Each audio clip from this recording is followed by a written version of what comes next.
ಹಾಗಾದ್ರೆ ಇವಾಗ ನೋಡಿ, ದೇವರ ರೂಪ ಅನ್ನೋದು ಇದು ಹೇಗಿದೆ, ಇವಾಗ ಎಲ್ರಿಗೂ ಬೇಕಲ್ವಾ ಗಾಡ್ ಅಂತ ಹೇಳಿ, ದೇವ್ರಂತ ಹೇಳಿ, ಭಗವಂತ ಅಂತ ಹೇಳಿ. ತುಂಬಾ ಜನರು ಧ್ಯಾನ ಮಾಡ್ತಿರ್ತಾರೆ, ಏನೋ ಒಂದು ರೂಪ ಬೇಕು ಅಂತ ಇದನ್ ಮಾಡ್ತಾ ಇರ್ತಾರೆ. ಇವಾಗ ಸುಮಾರು ಜನರಿಗೆ ದೇವರು ಅಂದ್ರೆ ರೂಪ ಬೇಕೇ ಬೇಕು ಅಂತ ಅನ್ಕೊಂಡಿದ್ದಾರೆ.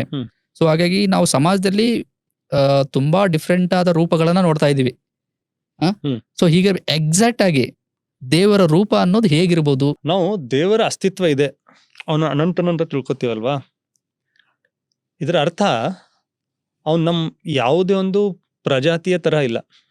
ಓಕೆ ಓಕೆ, ಯಾವುದೇ ಒಂದು ಬೇರೆ ವಸ್ತುವಿನ ತರ ಅವನಿಲ್ಲ. ಯಾಕಂದ್ರೆ ಅವನು ಎಲ್ಲದಕ್ಕಿಂತ ಮಿಗಿಲಾದವನು. ಈಗ ಜನ ಕೇಳ್ತಾರೆ ನೋಡಿ, ದೇವ್ರು ಎಲ್ಲಿದ್ದಾನೆ, ರೂಪದ ಬಗ್ಗೆ ಆಮೇಲೆ ಹೇಳ್ತೀನಿ, ಎಲ್ಲಿದ್ದಾನೆ, ಯಾವ ಲೋಕದಲ್ಲಿದ್ದಾನೆ. ಅದಕ್ಕೆ ಏನ್ ಮಾಡ್ಬಿಟ್ರು, ನಾವಿರೋದು ಲೋಕ, ಮರ್ತ್ಯ ಲೋಕ, ಪಾತಾಳ, ದೇವ್ರಿರೋದು ದೇವಲೋಕ, ಈ ರೀತಿ ಮಾಡಿದ್ದಾರೆ.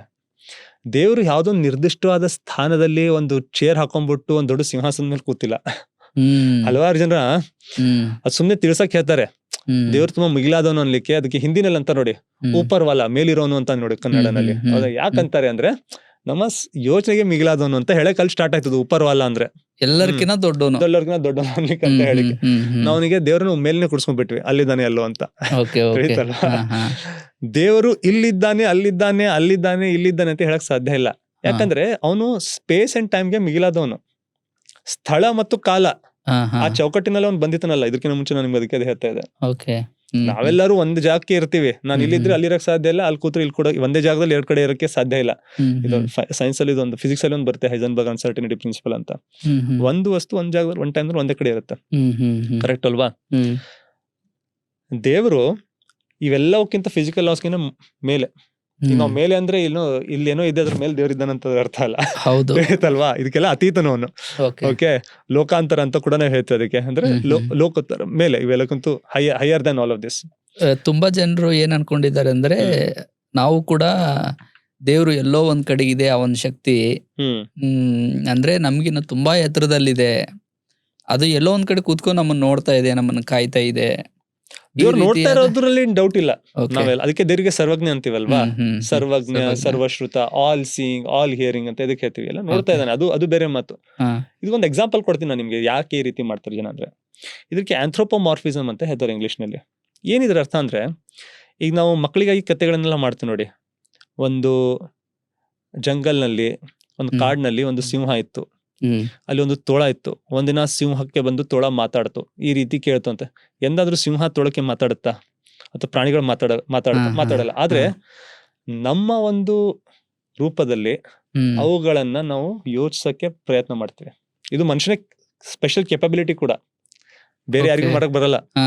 ಪ್ರಾಣಿಗಳನ್ನ ಯೂಸ್ ಮಾಡ್ಬಿಟ್ಟು ನಮ್ ತರ ಮಾತಾಡ್ತಾ ಇದಾವೆ. ಈಗ ಒಂದು ಜಿಂಕೆ, ಒಂದು ನರಿ, ಒಂದು ಕಾಗೆ ಮಿತ್ರರಾಗಿದ್ವು, ಅವ್ರ ಜೊತೆಗೆ ಹೋಗ್ತಾ ಇದ್ವು ಕಾಡಿನಲ್ಲಿ. ಒಂದು ಸಿಂಹ ಬಂತು, ಈ ರೀತಿ ಮಾಡ್ತೀವಿ. ಇದು ಆಕ್ಚುಲಿ ಆಗುತ್ತಾ? ಆಗಲ್ಲ. ಈ ರೀತಿಯ ಕಥೆಯ ಒಂದು ಸಂರಚನೆ, ಇದನ್ನ ಮುಂಚೆ ಒಂದು ಪುಸ್ತಕ ಹೇಳಿದ್ನಲ್ಲ, ಅನ್ಸ್ಟಾಪೇಬಲ್ ಅಂತ, ತುಂಬಾ ಬ್ಯೂಟಿಫುಲ್ ಆಗಿ ಬರೆದಿದ್ದಾರೆ. ಈ ರೀತಿಯ ಒಂದು ಸಂರಚನೆ ಬರೀ ಮನುಷ್ಯ ಮಾಡಕ್ ಸಾಧ್ಯ. ನೀವು ಬೇರೆ ಪ್ರಾಣಿಗಳಲ್ಲಿ ಕಥೆಗಳನ್ನ ಹೇಳಲ್ಲ. ಒಂದು ತಾಯಿ ಬೆಕ್ಕು ಮಗು ಬೆಕ್ಕುಗಳನ್ನ ಕುಳ್ಸ್ಕೊಂಡ್ಬಿಟ್ಟು ಕತೆ ಹೇಳಲ್ಲ.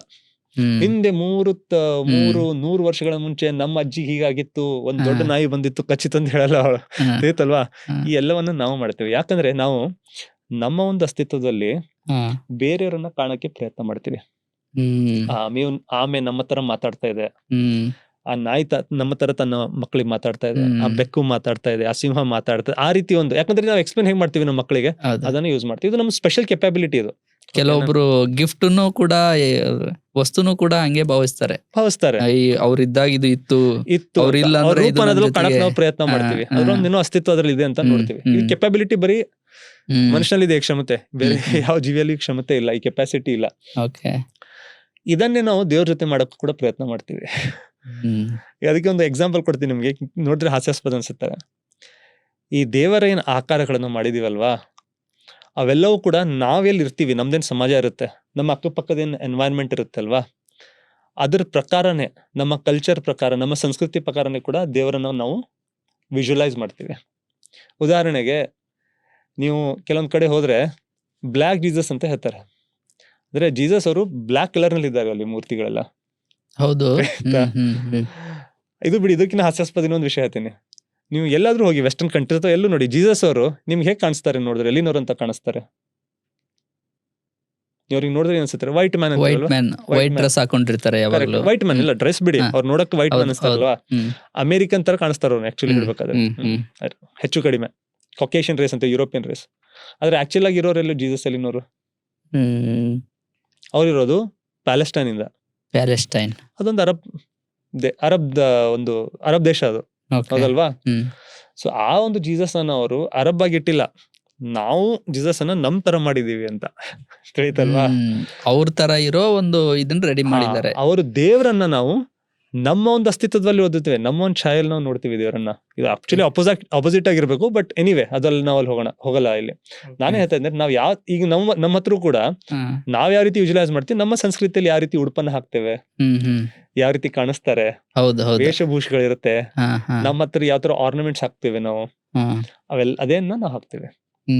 ಅದೇ ನಮ್ಮ ಒಂದು ರೂಪದಲ್ಲಿ ಛಾಯಲ್ಲಿ ನಾವು ದೇವರನ್ನ ನೋಡ್ತೀವಿ, ಅದೊಂದು ರಿಫ್ಲೆಕ್ಷನ್ ಅಲ್ಲಿ ನೋಡ್ತೀವಿ. ಆದ್ರೆ ಏನಾಗುತ್ತೆ, ಇಲ್ಲಿ ಒಂದು ಇಂಟ್ರೆಸ್ಟಿಂಗ್ ಪಾಯಿಂಟ್ ಇದೆ.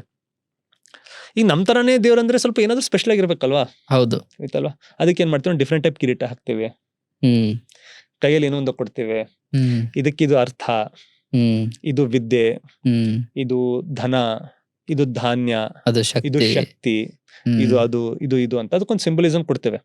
ಇದ್ರ ಸ್ಟಾರ್ಟಿಂಗ್ ಒಳ್ಳೆ ಇಂಟೆನ್ಷನ್ ಇಂದ ಆಗಿದೆ, ಇದನ್ನ ತಿಳ್ಕೊಳ್ಳಿ ನೀವು. ಓಕೆ, ಕೆಟ್ಟದ್ ಮಾಡ್ಬೇಕು ಅಂತ ಯಾರು ಮಾಡಿಲ್ಲ, ಯಾರು ಮಾಡ್ತಾರೆ ಒಳ್ಳೆ ಇಂಟೆನ್ಷನ್ ಇಂದಾನೆ ಮಾಡ್ತಾ ಇದಾರೆ ಅವರು. ಸೊ ಈ ರೀತಿ ಮಾಡ್ಬಿಟ್ಟು ನಾವೇನ್ ಮಾಡಿದ್ದೇವೆ, ಸ್ವಲ್ಪ ಏನೋ ಡಿಫ್ರೆಂಟ್ ಆಗಿರ್ಬೇಕಂತೆ. ಓಕೆ, 2 ಕೈ ನಮ್ಗಿರುತ್ತೆ, ಸೊ ಏನೋ ಸ್ವಲ್ಪ ಡಿಫ್ರೆಂಟ್ ಆಗಿ ಮಾಡೋಣ. ಹೇಳ್ತಾ ಇದಲ್ವಾ? ನಾನು ಜಾಸ್ತಿ ಯಾಕೆ ಹೇಳ್ತಾ ಇಲ್ಲ ಅಂದ್ರೆ, ಯಾರಿಗೂ ಅವಹೇಳನೆ ಮಾಡೋ ಒಂದು ಇದು ಇಲ್ಲ, ಬರೀ ಎಕ್ಸ್ಪ್ಲೇನ್ ಮಾಡಕ್ ನಾನು ಇದು ಹೇಳ್ತಾ ಇದ್ದೀನಿ. ಯಾಕಂದ್ರೆ ಎಲ್ರಿಗೆ ಅವ್ರವ್ರ ನಂಬಿಕೆ ಇರುತ್ತೆ, ಯಾರ ನಂಬಿಕೆಗಳನ್ನ ನಾವು ಕುಂಠಿತ ಮಾಡಕ್ ಹೋಗ್ಬಾರ್ದು, ಬರೀ ಎಕ್ಸ್ಪ್ಲೇನ್ ಮಾಡಕ್ ಹೇಳ್ತಾ ಇದ್ದೀನಿ. ಸೊ ಸ್ಪೆಷಲ್ ಅಂತ ತೋರ್ಸಕ್ಕೆ ಏನೊಂದೊಂದು ಸ್ಪೆಷಲ್ ಏನಾದ್ರು ಮಾಡಿ ಇಟ್ಟಿರ್ತಾರೆ. ಸೊ ಮನುಷ್ಯ ಏನ್ ಮಾಡ್ತಾನೆ ಅಂದ್ರೆ, ತನ್ನ ಒಂದು ರೂಪದಲ್ಲಿ ದೇವರನ್ನ ಕಾಣಕ್ಕೆ ಒಂದು ಪ್ರಯತ್ನ ಮಾಡ್ತಾನೆ, ಅದರಲ್ಲಿ ಸ್ವಲ್ಪ ಸ್ಪೆಷಲ್ ಆಗಿ ಏನಾದ್ರು ಮಾಡ್ತಾನೆ ಅಲ್ಲಿ ಅಷ್ಟೇ, ತಿಳಿತಲ್ವಾ?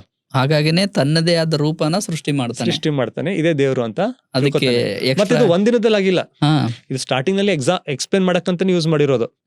ಆದ್ರೆ ವಿತ್ ಟೈಮ್, ಸಮಯ ಕಳೆದಾಗೆ ಜನರು ಇದನ್ನೇ ದೇವರು ಅಂತ ಭಾವಿಸಿ ಅದನ್ನೇ ಪೂಜೆ, ಅದರ ಪುನಸ್ಕಾರ, ಅದಕ್ಕೆ ವರ್ಷಿಪ್ ಮಾಡಕ್ಕೆ ಶುರು ಮಾಡಿದ್ದಾರೆ. ಅದಕ್ಕೆ ನಾನು ಹೇಳ್ತಾ ಇದ್ದೀನಲ್ವಾ, ವಿಭಿನ್ನ ಜನಾಂಗಗಳು ತಮ್ಮ ಒಂದು ಏನು ಕಲ್ಚರ್ ಇದೆನೋ, ಸಂಸ್ಕೃತಿ ಇದೆನೋ, ಪ್ರಾಕ್ಟೀಸಸ್ ಇದೆನೋ, ವೈಟ್ ಇರೋನು ವೈಟ್ ದೇವ್ರು ಮಾಡ್ದ, ಬ್ಲಾಕ್ ಇರೋನು ಬ್ಲಾಕ್ ದೇವ್ರು ಮಾಡ್ದ, ಪ್ಯಾಂಟ್ ಹಾಕೋನು ಪ್ಯಾಂಟ್ ಹಾಕಿಸ್ದ, ಸೀರೆ ಉಡೋರು ಸೀರೆ ಹಾಕ್ಸ್ಕೊಂಡ್ರು, ಜುಬ್ಬ ಹಾಕೋರು ಜುಬ್ಬ ಹಾಕೋರು, ಕುರ್ತಾ ಹಾಕಿಸಿದ್ರು, ದಾಡಿ ಬಿಡೋನ್ ದಾಡಿ ಬಿಡಿಸ್ದ. ಅವರ ಸಂಪ್ರದಾಯದಲ್ಲಿ ಇದೆ, ದೇವ್ರ ಕೈಯಿಂದನೂ ಕೂಡ ಅವನು ಅದೇ ಮಾಡಿಸ್ದ. ಆದ್ರೆ ಸ್ವಲ್ಪ ನಾವು ಹಿಂತಿರುಗಿ ಬರೋಣ. ನಾವು ಮೂಲತಃ ನೋಡ್ಬೇಕಾದ್ರೆ ಧರ್ಮ ಗ್ರಂಥಗಳ ಮುಖಾಂತರ ಹೋಗ್ಬೇಕಾದ್ರೆ ಅಲ್ಲಿಂದಾನೇ ಹೋಗ್ಬೇಕು. ಯಾಕಂದ್ರೆ ಧರ್ಮದ ಒಂದು ವ್ಯಾಖ್ಯಾನ ಧರ್ಮ ಗ್ರಂಥಗಳಿಂದ ಸಿಗುತ್ತೆ. ಓಕೆ, ಅದಕ್ಕಾಗಿ ಧರ್ಮ ಗ್ರಂಥಗಳ ಅಧ್ಯಯನ ತುಂಬಾ ಮುಖ್ಯ. ಇವತ್ ನಾಳೆ ಏನಾಗಿದೇನೋ ಸ್ಪೀಚ್ ಪಾಡ್ಕಾಸ್ಟ್ ಗಳನ್ನ ಕೇಳ್ತೀವಿ, ಒಳ್ಳೇದು, ತಪ್ಪೇನಿಲ್ಲ, ಅಂದ್ರೆ ನಾವು ಮಾಡ್ತಾ ಇರೋದು ಅದೇ. ಆದ್ರೆ ಜ್ಞಾನವನ್ನ ಧರ್ಮ ಗ್ರಂಥಗಳಿಂದ ತಗೊಳ್ಬೇಕು. ಇದೇ ಗ್ರಂಥ ಅದೇ ಗ್ರಂಥ ಅಂತ ಹೇಳ್ತಿಲ್ಲ ನಾವು ಮುಕ್ತ ಮನಸ್ಸಿನಿಂದ ಎಷ್ಟಾಗುತ್ತೋ ಅಧ್ಯಯನ ಮಾಡಕ್ಕೆ ಪ್ರಯತ್ನ ಮಾಡ್ಬೇಕು, ಓದ್ಬೇಕು. ಅಲ್ಲಿಂದ ನಮ್ಗೆ ಏನ್ ಸಿಗುತ್ತೆ, ನಾನು ಯೂನಿವರ್ಸಲ್ ಆಗಿ ಹೇಳ್ತಾ ಇದ್ದೀನಿ, ಯೂನಿವರ್ಸಲಿ ಅಕ್ಸೆಪ್ಟೇಬಲ್, ಸಾರ್ವತ್ರಿಕವಾಗಿ ಏನ್ ಅಕ್ಸೆಪ್ಟೆಡ್ ಇದನ್ನೋ ಆ ಪಾಯಿಂಟ್ ಗಳನ್ನ ನಮ್ಗೆ ಹೇಳ್ತಾ ಇದ್ದೀನಿ. ದೇವರು ಅಗೋಚರ, ಅಂದ್ರೆ ನಮ್ ಕಣ್ಣಿಗೆ ಕಾಣಲ್ಲ, ಅವನು ಅದೃಶ್ಯ, ಗುಪ್ತ, ಶೋಧಿಸಲಾಗದ. ಅಂದ್ರೆ ನಾನು ರಿಸರ್ಚ್ ಮಾಡ್ಬಿಟ್ಟು, ಯೋಚಿಸ್ಬಿಟ್ಟು, ಮೆಡಿಟೇಟ್ ಮಾಡ್ಬಿಟ್ಟು ಅವನ್ನ ಡಿಸ್ಕವರ್ ಮಾಡ್ತೀನಿ, ತಿಳ್ಕೊಂಡ್ಬಿಡ್ತೀನಿ ಆ ಒಂದು ತತ್ವವನ್ನ, ಭಗವಂತನ ಅಂತ ಹೇಳಕ್ ಸಾಧ್ಯ ಇಲ್ಲ. ಅದಕ್ಕೆ ಅಗೋಚರ ಅಂತಾರೆ. ಬರೀ ಅದೃಶ್ಯ ಅಷ್ಟೇ ಅಲ್ಲ, ಅಗೋಚರ ಅಂದ್ರೆ ಬರೀ ಅದೃಶ್ಯ ಅಲ್ಲ, ಅದೃಶ್ಯವೂ ಕೂಡ, ಆದ್ರೆ ಗುಪ್ತನೂ ಕೂಡ.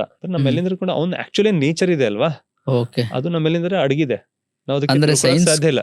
ಸೈನ್ಸ್ ಕೂಡ ಸೈನ್ಸ್ ಈ ವಿಷಯದಲ್ಲಿ ಖಾಲಿ ಹಾಕಲ್ಲ.